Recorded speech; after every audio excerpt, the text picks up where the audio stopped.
Good morning, good morning, good morning. Oh, stop it. It's Coffee with Malcolm. My name's Malcolm. I got some coffee. It's Monday, February 16th, 2026. We're going to be talking about some archaeological things, something about the rhinos, and some medical breakthroughs. So we got all kinds of stuff to talk about. Stay tuned and check it all out. Let me do some fine tuning here on my end, and I will, let's see here. There we go. So I can see the live chat as we participate here. And it's not going to let me do it. All right. That's fine. Be that way. Let's do it this way then. There we go. There's Mel. Good morning, Mel. Today is President's Day. Everybody should know that, right? Here in the United States anyway. President's Day, a lot of government offices are closed. Banks may be closed. I'm not sure. But the post office is closed. So there's one thing I know for sure. And it's also National Do a Grouch a Favor Day. So you got somebody's a little grumpy and grouchy, do them a favor. Maybe it'll lift their spirits, make them feel better. I don't make this stuff up. I just look it up. So, you know, I try not to hang around grouches. You know, I'll give somebody the benefit of the doubt if they're not feeling that great that day. But most part, if they're grumpy and grouchy, I kind of just avoid them. Stay away from them. Even if I'm grouchy. If I'm having a bad day and I'm grouchy, I don't want people talking to me. And I don't know, maybe doing me a favor if I'm not in a good mood would help me out. I couldn't tell you. Good coffee. But anyway, as it may be, my son got me a present. It's a jar of ducks. Oh, really? It's that kind of jar of stuff. Wow. All right, Mel. Well, he's thinking about you. And there's Loki. Good morning, Loki. Thank you for joining me this morning. Your joke of the day: why did the tomato blush? Because it saw the salad dressing. Yeah. These, you know, this is what we do. This is what we do here. We try to have a little fun, lift up some spirits, get people going fresh for the day. And your random fact of the day: the fastest muscle in your body is the eye muscle. I don't know about that. A lot of times I can't focus and see things quick enough. I'm old now. So I don't know if it's a random fact of the day. Maybe it is the fastest muscle. Sometimes people say I talk really fast, and that could be the fast muscle. I don't know. But where's the joke? Because it saw the salad getting dressed. It saw the salad dressing. That's why the tomato blushed. I had to explain it. Somebody asked in chat. But yeah. Wasn't there a joke about open up the refrigerator, turns the light on, salad was embarrassed because it had dressing or something stupid like that? I don't know. There's so many jokes about that kind of thing, food jokes, and they're all not that great. So anyway, you thought it was looking at corn because it was corny? Maybe that's why I was looking at corn. Let's get our Magic 8 Ball out and see what the day is going to be like today. Hey, BMX, good morning. Thank you for joining us. The Magic 8 Ball says, better not tell you now if it's going to be a good day or not. We'll come back to that guy. So on this day in history, 1923, archaeologists opened the tomb of King Tut. Interesting little story. The guy was funded by a super rich guy in London. He spent 5 years looking for another. They had found some other tombs, and people got excited, and all these. It kind of came like a rush of archaeologists going out there trying to find stuff, right?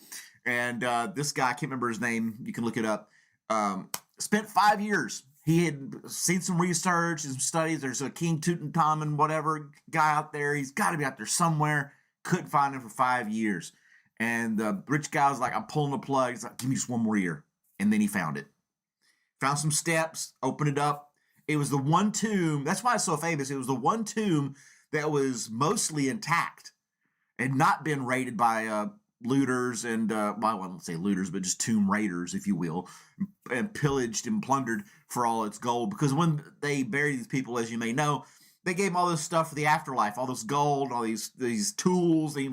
Well, when he got in there, he had a chariot in his tomb. No horse to pull the chariot, but I guess he'd figured that out in the afterlife. But they gave him all kinds of gold, jewels, and all this other stuff. He had a tomb inside a tomb inside a tomb, and the one that he was in was solid gold. I mean, they pulled out all the stops for these guys. They thought they were gods, and they had to do it. So that's what they did. And so it wasn't live on TV, you know, it wasn't like CNN or anything breaking news coming through. You had some newspaper reporters out there and stuff. They opened up there was 4 rooms, and then they opened the last room, and that was the reveal for the newspapers, was the last room that they opened up. And now, today, they're in those tombs, touching up the paintings and stuff like that on there, kind of not remodeling. What do you call it when they just go in there and try to, you know, I'm lost for words for a second. Where they go in there and they kind of fix the painting and murals on the wall, clean it up, make it look nice again, like they used to do. Restoration. I need more coffee. And they claimed, yeah, there was a lot of rumors about people thinking you open up a coffin, you're going to get cursed. That was a common belief. Didn't stop this guy. He went right in there. A lot of the stuff has been was pulled out. They cataloged everything. It kind of went on this little tour, and now it all sits in Cairo, Egypt, and in a museum. So it's back in Egypt where it belongs, and you can go see this stuff in a museum. It's wild, interesting stuff. The mummification of the body and all this craziness. So yeah, that was back in 1923. That was in 23 when that happened. So yeah, Indiana Jones type stuff. They were out there finding things and cool stuff. But you know, that was like 1400 BC was King Tut. I think that's what it said in the story. Yeah, 1400 BC, and he died as a teenager. They don't know why he died, but he did. Could have been a number of things. Medicine wasn't as good back then. But yeah, I'm trying to read some of the comments here from a stash thing from other Tumans. Yeah, they pulled out all the stops, and they still find stuff out there. They're still finding these little burial tombs buried in the sand over 3,000 years of sandstorms, just burying everything. They have to dig it all out, you know, to get down to where the stuff was.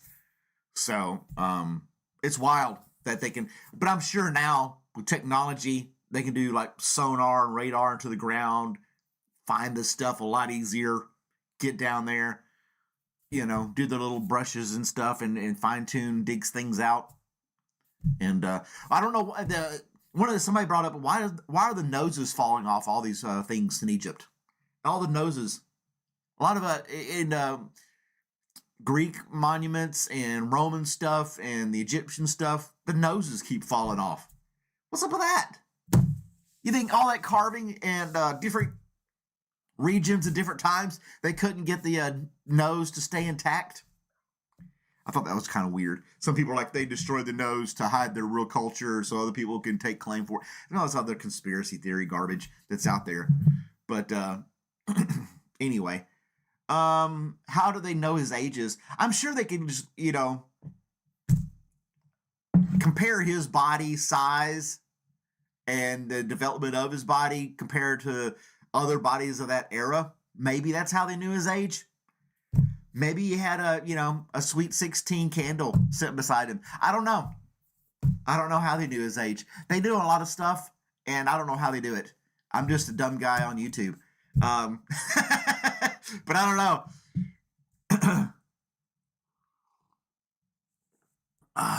There were no calendars back then. I'm just reading some of the comments. But yeah, it's wild. It's interesting stuff. And to read the story and find a little more information about it was pretty cool. Here's a new medical breakthrough that I was going to tell you guys about.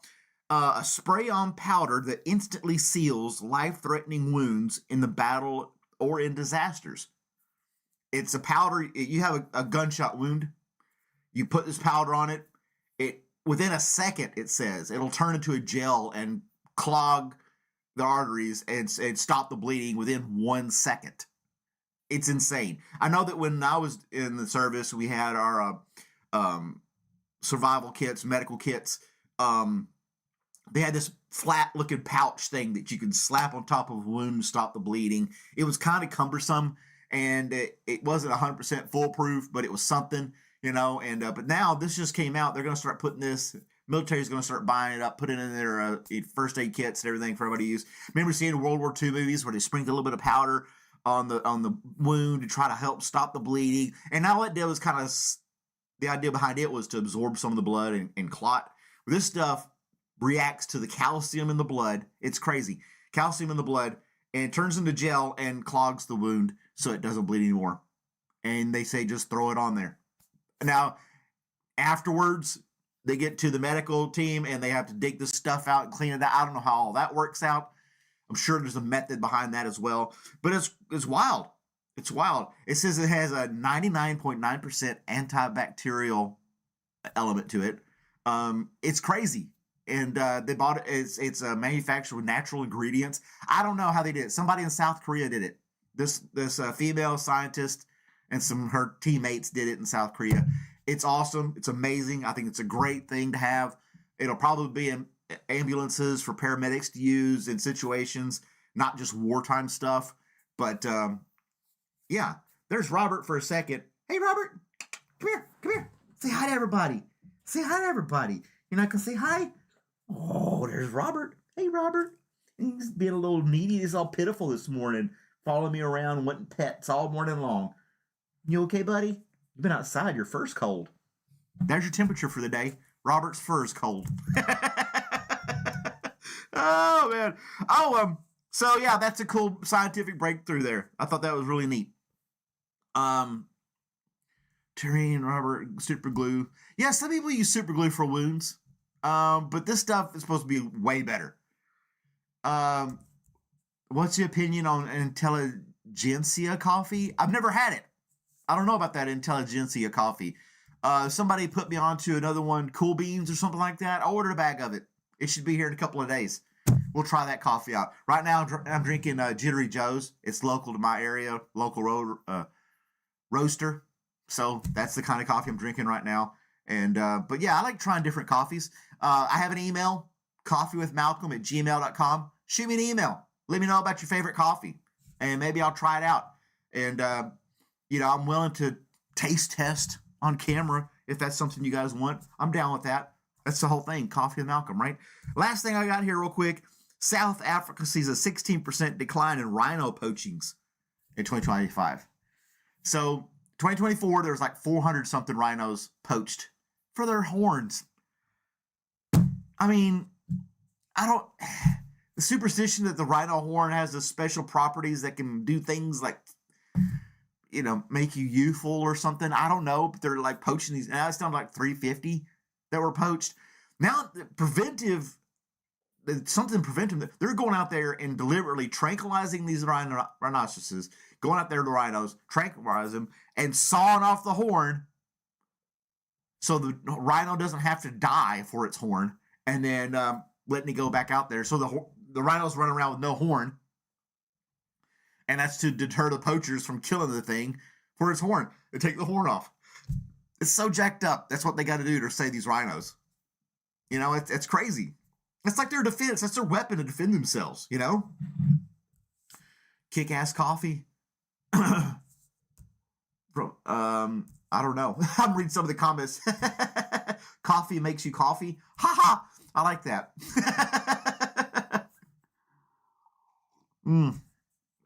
Poachers are awful. Yeah, it's a Chinese wives' tale that rhino horns are an aphrodisiac. See, and basically the horn is like made out of stuff like our fingernails and stuff. Just clip your toenails and have your aphrodisiac. You don't need to kill the rhinos for it. I mean, really? That's what we're after? Oh my gosh. With all the stuff, the medicine you could take for that, you're going to kill a rhino. I don't know. I can't make heads or tails of it. It doesn't make sense to me. I wouldn't believe that garbage. Let me read some more of these comments before I sign off for the day. Don't worry about the rhinos. We'll be in AI camps, working in AI camps. They're going to take over the world, these AI, the robots and humanoids and stuff. You see these ads for them. People are designing these robots to go in people's homes and do basic housework and cleaning and stuff. And yeah, it's going to be that way in the next few years if you can afford one. And then they'll eventually come out with a Walmart brand that bumps into the wall all the time or something like that. But anyway, that's my 15 minutes, guys. Thanks for joining me. Let's see if the 8 ball changed its mind. And it says, yes, today is going to be a good day. 8 ball said it. So go out there and enjoy yourself. Be a good person.